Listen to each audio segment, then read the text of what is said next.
গ্রীষ্মের দিনে পিঁপড়েটি শীতের জন্য খাবার জোগাড় করছিল। অন্যদিকে ঘাসফড়িংগুলি বেহালা বাজিয়ে নাচ গান আনন্দ ফুর্তি করছিল। এমন সময় পিঁপড়েকে খাবার আনতে দেখে তারা বলল সে যেন এত কাজ না করে তাদের সঙ্গে নাচ গান করে। কিন্তু পিঁপড়ে জানালো যে সে শীতের জন্য খাবার জোগাড় করছে। ঘাসফড়িংগুলি তার কথায় কোনো পাত্তাই দিল না। পিঁপড়ে তার খাবার জোগাড় করে এনে এনে তার গর্তে ভরতে লাগলো, শীতের জন্য প্রস্তুত হতে লাগলো। এরপর শীতকাল এলো, চারিদিক বরফে ঢেকে গেল, কোথাও কোনো খাবার নেই।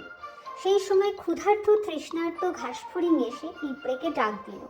পিঁপড়ে বেরিয়ে এলে সে তার কাছে কিছু খাবার চাইল, কিন্তু পিঁপড়ে তাকে জানালো যে সে যখন খেলেছে তখন পিঁপড়ে কাজ করেছে, এখন তার কাছে দুজনের জন্য খাবার নেই।